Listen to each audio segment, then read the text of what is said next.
नमस्कार। YouTube channel maths era and civil engineering by R P. Vyas से मैं R P. Vyas diploma first year के उन सभी स्टूडेंट्स का हार्दिक स्वागत करता हूं जो अभी सेकंड सेमेस्टर में नए नए आए हैं और जिनकी सेकंड सेमेस्टर की पढ़ाई शुरू हो गई है।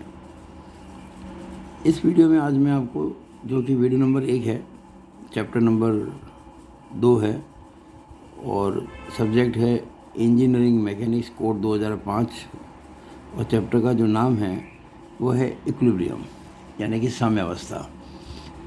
इस चैप्टर के अंदर जो पहला बिंदु है एज पर सिलेबस वो है इक्विलिब्रियम एंड इक्विलिब्रेंट यानी कि साम्यावस्था एवं साम्यकारी बल।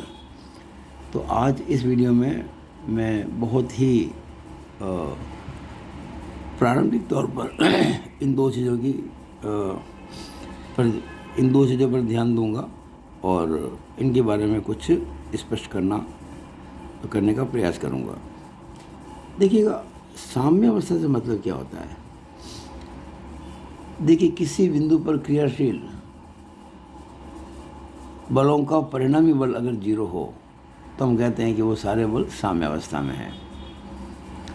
किसी बिंदु पर 2 बल कार्य कर रहे हैं, 3 बल कार्य कर रहे हैं, 4 बल जो कार्य कर रहे हैं और हम अगर ये कहते हैं उनका रिजल्टेंट 0 है तो डेफिनेटली हम कहेंगे वो सारे बल साम्यावस्था में हैं।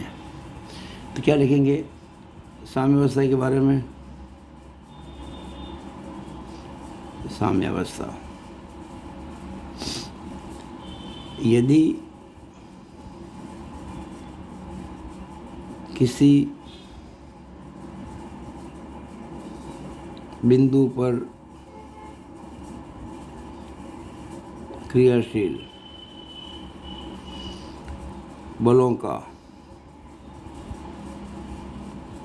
परिणामी बल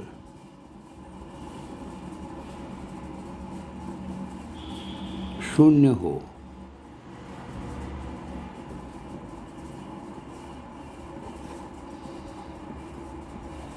तो वे बल साम्यावस्था में कहलाते हैं। वे बल साम्यावस्था में कहलाते हैं।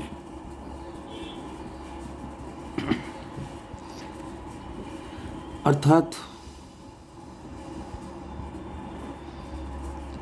साम्यावस्था से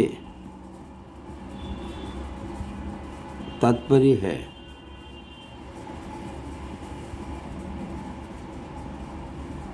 परिणामी बल बराबर 0। ये मीनिंग है साम्यावस्था का कि अगर किसी बिंदु पर क्रियाशील बलों का परिणामी बल 0 है तो वो सारे बल कहलाएंगे साम्यावस्था में। अब कैसे समझो इस चीज़ को? एक बात तय है कि अगर किसी बिंदु पर क्रियाशील बलों का परिणामी 0 है तो कम से कम 2 बल तो होंगे ही होंगे। भाई 2 बलों से कम में तो साम्यावस्था कभी हो नहीं सकती। यानी साम्यावस्था के लिए कम से कम 2 बल चाहिए। एक बल कभी साम्यावस्था में नहीं हो सकता।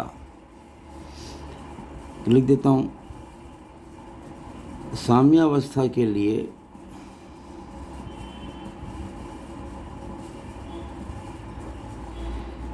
कम से कम 2 बल आवश्यक हैं।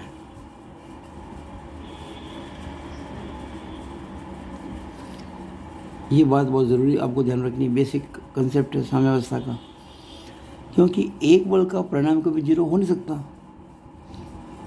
कारण यह है कि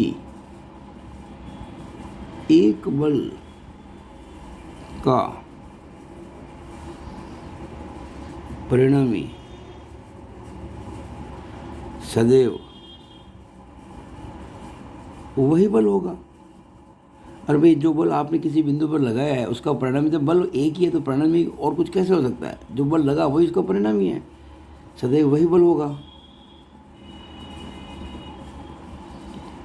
जो कि शून्य नहीं है। बल है तो कुछ तो होगा, शून्य कैसे होगा, जो कि शून्य नहीं है। तो ये बात जरूरी ध्यान रखनी है आपको कि साम्यावस्था के लिए कम से कम 2 बल आवश्यक हैं। अब अगर 2 बल हों तो साम्यावस्था कैसे होगी, ये देखिए आप। देखिएगा, मैंने एक बल लगाया, ये आपके सामने इस ओ बिंदु पर एक बल लगा दिया मैंने, मान लीजिए P बल लगाया। अब इस बिंदु पर ये P बल लग रहा है तो इसका परिणाम ये खुद ही है। अब मैं ऐसा क्या करूं कि इस परिणामी को जीरो कर दूं, मतलब इस बल का परिणामी जीरो हो जाए। वैसे एक बल का परिणामी वो खुद ही होता है, जीरो हो नहीं सकता, पर मुझे जीरो करना तो क्या करना पड़ेगा। इसका मतलब ये हो गया, अगर इस फोर्स की अपोजिट, देखिए अगर मैं बात करूं वेक्टर के हिसाब से, तो इस रेखा की लंबाई आप देख रहे हैं 3 पॉइंट कितनी है, देखिए 3.5, 6, 7, 3.7 मान लो, 3.7 सेंटीमीटर है। तो मैं क्या करूँगा, इसके अपोजिट इतनी लंबाई की एक और लाइन खींच दूँगा, 3.7, 1, 2, 3, 3.5, 6 और 7, ये मैंने 3.7 सेंटीमीटर लंबी रेखा खींच दी इसके अपोजिट,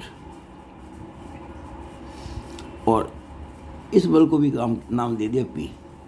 देखिए ये मैंने 180 डिग्री पर लगाया, ध्यान रखना 180 डिग्री पे, यानी जब किसी एक बल के विपरीत मतलब 180 डिग्री पर उसी के बराबर का बल लगा देते हैं तो अब वो बल आ गया साम्यावस्था में, क्योंकि जितना बल लग रहा था आपने उसके अपोजिट लगा दिया, उतना ही लगा दिया। अब इनका रिजल्टेंट जीरो है, तो हम कह सकते हैं कि 2 बलों का परिणामी जीरो तब होगा जब वो बराबर हों और एक दूसरे के अपोजिट हों।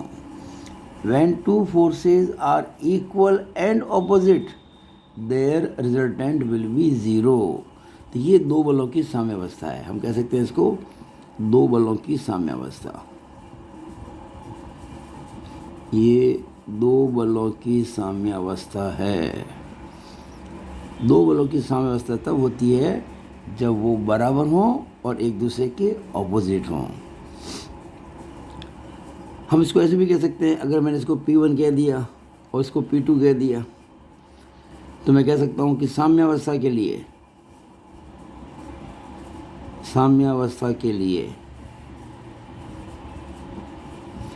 P1 बराबर P2, विपरीत तो हैं क्योंकि 180 डिग्री पर है। अब मैं आपको बताना चाहता हूँ कि अगर मान लीजिए 2 बल लग रहे हों, जैसे देखिए ये पहला बल है और ये दूसरा बल है, अब इनका परिणामी कैसे होगा। हम बलों के समांतर चतुर्भुज के नियम में समझ चुके हैं कि इन 2 का परिणामी जो होता है उनके बीच में से कहीं निकलता है। मान लीजिए ये वाला है, ये R है, मान लीजिए ये है P, ये है Q, ये P, ये Q और इसका परिणामी है R। यानी इन 2 बलों की जगह ये अकेला R ही काफ़ी है, क्योंकि ये इन दोनों का रिजल्टेंट है। अब अगर मैं इस R के बराबर एक बल लगा दूं इसके विपरीत, अगर मैं यहाँ तक मानूं R को, यहाँ से यहाँ तक उसकी लंबाई को देखूं मेरे स्केल पर, तो मुझको ये दिख रही है लंबाई इसकी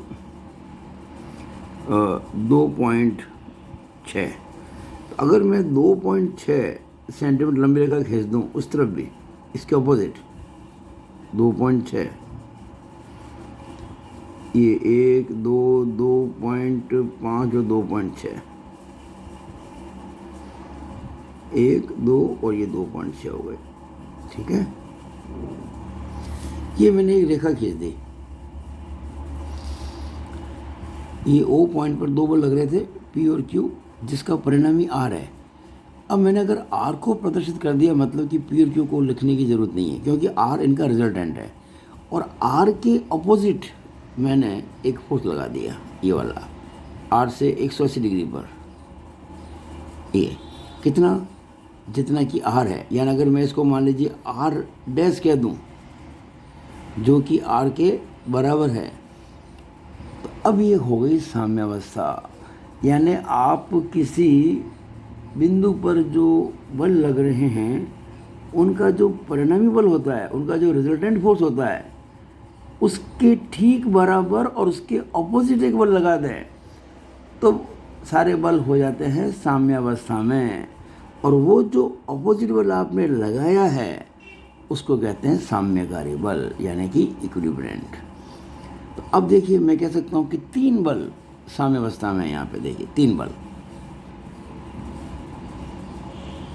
3 बल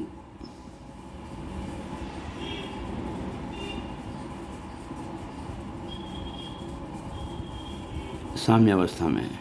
कौन कौन से? पी, क्यू, आर मत कह देना, पी और क्यू का परिणाम ही आर है, ध्यान रखना, आर डैश। ये 3 बल साम्यावस्था में हैं क्योंकि इन 3 बलों का परिणामी 0 है। क्यों 0 है? कि अगर मैं इन 3 में से किन्हीं 2 का परिणाम निकालूं, जैसे मैंने पी और क्यू का परिणाम निकाला तो आर आया और तीसरा बल उसका ऑपोजिट है। तो ये बहुत इंपॉर्टेंट बात समझिएगा कि 3 बल कब साम्यावस्था में होते हैं। एक बात लिख देता हूँ, बड़े काम की चीज़ है। यदि किसी बिंदु पर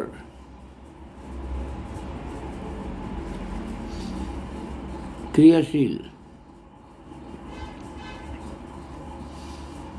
3 बल साम्यावस्था में हैं तो उनमें से किन्हीं दो बलों का परिणामी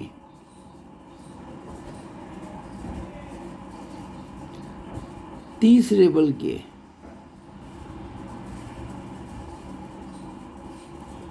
बराबर किंतु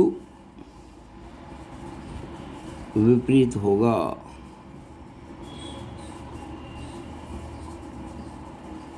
ये बहुत इंपॉर्टेंट चीज़ आपको ध्यान रखनी है। मैं जब अगले कुछ वीडियोस में लामीज़ थ्योरम को समझाऊंगा, उसको सिद्ध करूंगा, तो इसी तथ्य को काम में लूँगा और लामीज़ थ्योरम प्रूव करना आपके पाठ्यक्रम में। क्या बात देखी मैंने? यदि किसी बिंदु पर क्रियाशील 3 बल साम्यावस्था में हैं तो उनमें से किन्हीं 2 बलों का परिणामी तीसरे बल के बराबर किंतु विपरीत होगा। If 3 forces acting at a point are in equilibrium, then resultant of any 2 forces is equal and opposite to the third force। ये ध्यान रखें आप। अब अगला पेज इसी वीडियो का, पेज नंबर 2। मान लीजिए एक पॉइंट पर खूब सारे बल कार्य कर रहे हैं। ये मैंने कुछ बल बता दिए आपको लगते हुए।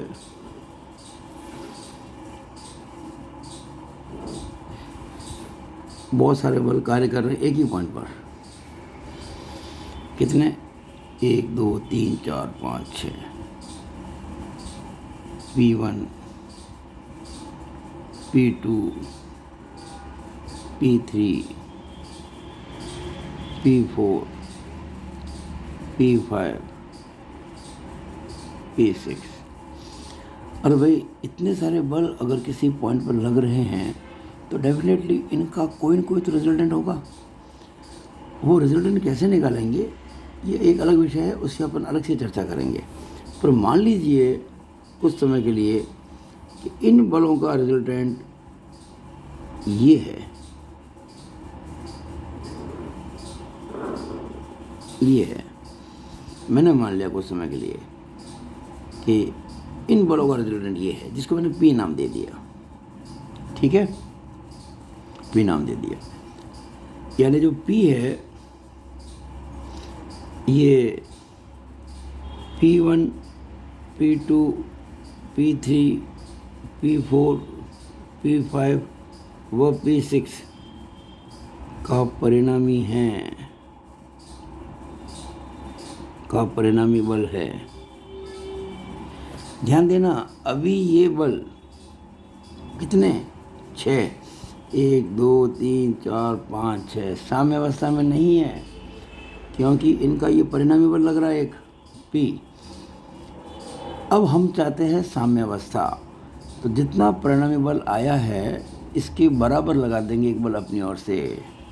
देखिए, अगर मैं इसको यहाँ तक मानूँ फोर्स को, और इसकी लंबाई अगर नापूँ स्केल से, तो ये मुझको नज़र आ रही है 4.8 सेंटीमीटर, 4.8। तो मैं क्या करूँगा कि 4.8 सेंटीमीटर लंबी रेखा खींचूँगा इसके अपोजिट, 1 2 3 4 4.5 और ये 4.8।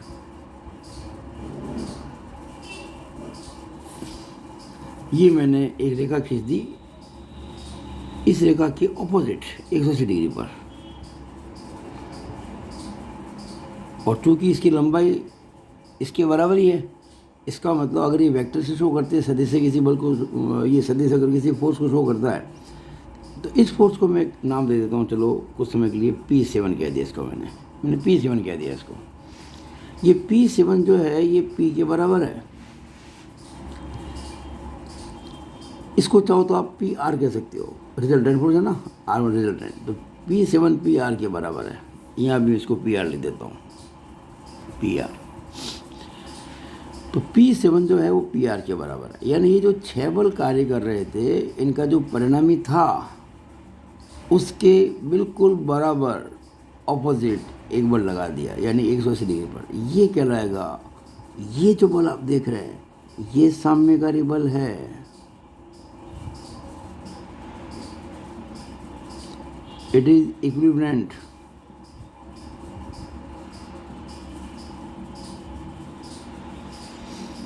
यानी कि साम्यकारी बल वह बल है जो दिए गए बलों को साम्य अवस्था में ला देता है, यानी कि जो दिए गए बलों के परिणामी के विपरीत और उसके बराबर होता है। तो ये बात आपको मैंने समझाई आज, जिसमें हमने क्या बताया, साम्य अवस्था क्या होती है और साम्यकारी बल क्या होता है। देखिए, फिर मैं रिपीट करता हूँ। साम्य अवस्था से तात्पर्य है बलों का परिणामी 0, और 2 बलों का परिणामी 0 होने के लिए कम से कम 2 बल लगने ज़रूरी हैं। 2 बल अगर लगते हैं तो वो परिणामी 0 तब होगा जब वो बराबर हों और एक दूसरे के विपरीत हों। 3 बलों की साम्य अवस्था कब होती है? जब किन्हीं 2 बलों का परिणामी तीसरे बल के बराबर हो और उसके विपरीत हो। 4 बलों की साम्य अवस्था कब होगी? 4 बलों की साम्य अवस्था जब किन्हीं 3 बलों का परिणामी, 4 में से किन्हीं 3 बलों का परिणामी चौथे के बराबर हो और विपरीत हो। जैसे यहाँ देखिएगा 6 बल थे, तो 6 बलों का परिणामी ये PR है और उसके विपरीत लग गया ये P7, हो गई साम्य अवस्था। और जो बल शेष बलों को साम्य अवस्था में ला देता है उसको साम्यकारी बल कहते हैं। तो मैं समझता हूँ कि मैंने आपको काफ़ी अच्छे से इस बात को समझाने की कोशिश की है। अब मैं इसमें कितना कामयाब हुआ हूँ ये तो आने वाला वक्त बताएगा। और इस वीडियो को समाप्त करने से पहले एक बहुत ही महत्वपूर्ण चीज़ मैं आपको बताना चाहता हूँ, जो आने वाले कुछ समय बाद जो नए वीडियो बनाऊंगा लांबी स्वरों पर, उसके लिए बहुत उपयोगी होंगे। एक बहुत ही महत्वपूर्ण नियम है गणित का, उसे कहते हैं साइन रूल। हिंदी में लिखूं तो जिया, साइन को बोलते हैं जिया नियम। देखिए, आप कोई सा ट्रायंगल बना दीजिए, जैसे मैंने मान लीजिए एक ये बनाया, ट्रायंगल बना दिया, त्रिभुज बना दिया।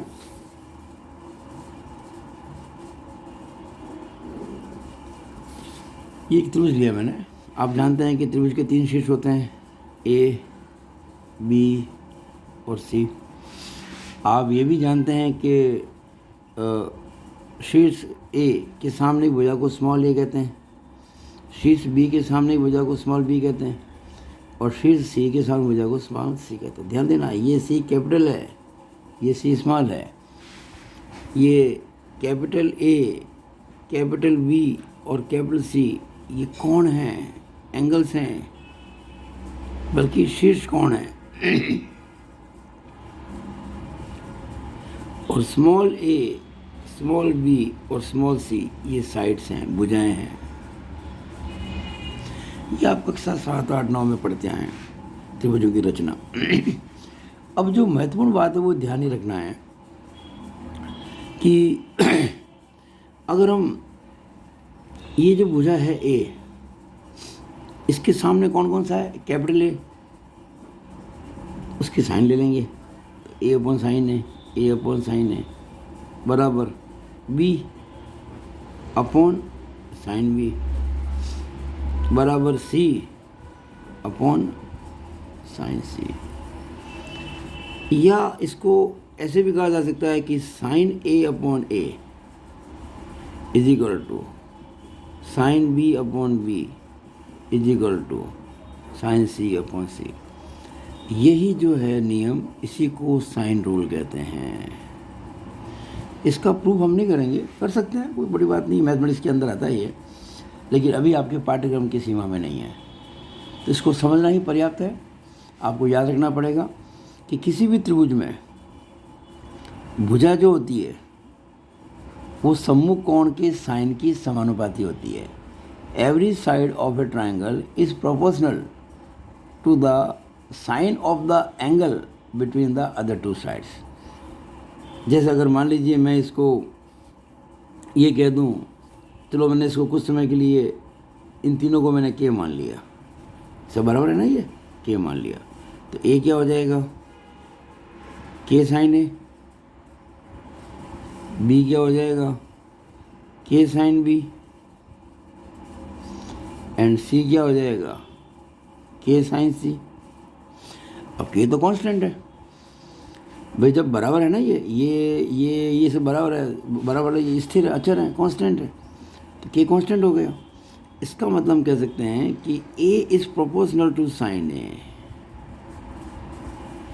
B is proportional to sine B,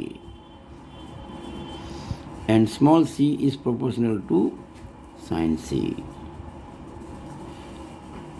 ये चीज़ें आपको ध्यान में रखनी है। ये साइन रूल है, और इस साइन रूल को मैं काम में लूँगा जब आपको प्रूव करके दूंगा लामी की प्रमेय, यानी कि लामीज थ्योरम। हम अगले कुछ वीडियो में पढ़ेंगे इस बारे में, लामीज थ्योरम के बारे में। ये 3 बलों की साम्यावस्था पे आधारित है। जब कभी हम 3 बलों की साम्यावस्था की बात करते हैं तब लामी की प्रमेय काम में आती है, और इसको हम सिद्ध करेंगे अगले कुछ वीडियोस के अंदर। तो अपना ये वीडियो समाप्त करने के पहले एक बात मैं दोहरा देता हूँ, सभी सुन लें। 1.2 के नो 2 के हाँ, अगले 3 महीनों में, नेक्स्ट 3 मंथ के अंदर हम चाहते हैं कि भाई हमारा जो यूट्यूब चैनल है maths era and civil engineering by R P Vyas, इसके सब्सक्राइबर 2 के तो हो ही जाएँ, 1 के तो हो चुके हैं, और इस 2 के लिए मैं मेहनत कर रहा हूँ, आप लोगों के लिए बहुत कर रहा हूँ। मैं समझता हूँ कि आप लोग भी जो देख रहे हैं वो ज़रूर इसको सब्सक्राइब करेंगे, और ना केवल खुद सब्सक्राइब करेंगे वरन औरों को सब्सक्राइब करने के लिए प्रेरित भी करेंगे। मैं केवल पॉलिटेक्निक डिप्लोमा की बात नहीं करता हूँ, मैं बीटेक के बच्चे भी पढ़ाता हूँ यूट्यूब के माध्यम से निःशुल्क, 10वीं 12वीं के बच्चों को भी पढ़ाता हूँ। तो ये आप लोग जो सुन रहे हैं, अगर इसके आपके जानकारी में कोई भी 10वीं और 12वीं का मैथमेटिक्स का स्टूडेंट हो तो उसको भी आप मेरे ये नंबर दे सकते हैं। मेरे यूट्यूब चैनल पर बहुत सारे कंटेंट्स हैं यूट्यूब पे, आप जाएंगे अगर मेरे यूट्यूब चैनल पे तो जो प्लेलिस्ट है ना उसमें 10th और 12th के लिए बहुत सारा मैंने चैप्टर्स लेके अच्छे से सवाल सॉल्व कर रखे हैं, बहुत आसान तरीके से। तो मैं आशा करता हूँ वो 12th और 10th बोर्ड जब होगा मई के फर्स्ट वीक में तो उनके लिए बहुत उपयोगी होंगे। तो इसी के साथ मैं अपनी बात को समाप्त करता हूँ, और आशा करता हूँ कि आपको ये वीडियो मेरा अच्छा लगा होगा, तो इसको लाइक करें, शेयर करें और मेरे यूट्यूब चैनल को सब्सक्राइब करें। Thank you.